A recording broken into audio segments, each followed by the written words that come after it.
తండ్రి కుమార పరిశుద్ధాత్మకు మహిమ కలుగునుగాక. ఈనాటి జీవవాక్యం. అయినా ఈ లోకమును ప్రేమించిన ఎడల తండ్రి ప్రేమ వానిలో లేదు. యోహాను మొదటి లేఖ 2వ అధ్యాయము 15వ వచనము. ప్రియ దేవుని బిడ్డలారా, సహోదరి సహోదరులారా, ప్రభువైన దేవుడు మిమ్ము తన అపారమైన ప్రేమతో కరుణతో నింపునుగాక. మానవుడు దేవుని తెలుసుకుని ప్రేమించి సేవించి ఆయనను చేరుకోవాలన్నది దేవుని నిర్ణయం.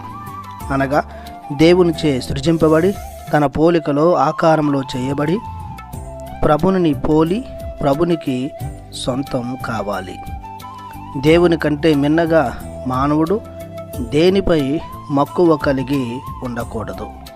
మత్తయి శుభవార్త 10వ అధ్యాయం 37వ వచనంలో ప్రభు అంటున్నాడు, నాకంటే మిన్నగా తల్లిని కానీ తండ్రిని కానీ బంధువులను కానీ ప్రేమిస్తే వారు నాకు చెందినవారు కాదని.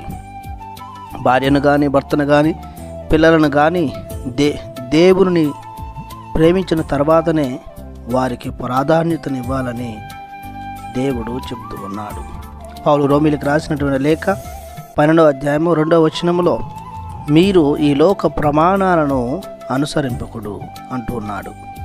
యాకోబు పత్రిక 4వ అధ్యాయం 4వ వచనంలో ఐహికమైన దాన్ని ప్రియముగా నేర్చువాడు దేవునకు విరోధి అగును అని.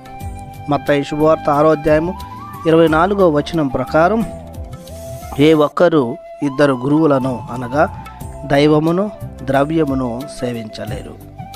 వీరినన్నింటిని బట్టి మనకు అర్థమయ్యే అంశం ఏమిటంటే మనిషి దేవుని తప్ప మరొక దానిని మిక్కిలిగా ప్రేమించరాదని.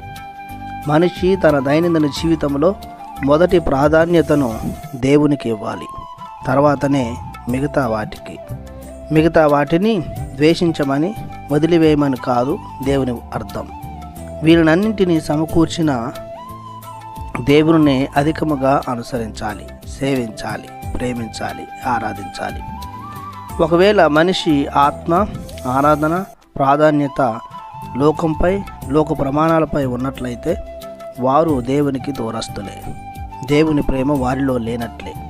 కావున ప్రియ దేవుని బిడ్డలారా, దేవుని బిడ్డలమైన మనం దానిని రుజువు చేయుటకు ఆయనను అంటిపెట్టుకొని అనుసరిస్తూ సేవిస్తూ ప్రేమిస్తూ ఆరాధిస్తూ మన జీవితాలను కొనసాగించుదాం, ప్రార్థించుదాము. సదా మీ కృపతో మమ్ము ప్రేమిస్తున్న మహాప్రభు, మీ అనలేని కరుణకు గాను మీకు స్తోత్రాలు చెల్లిస్తున్నాము.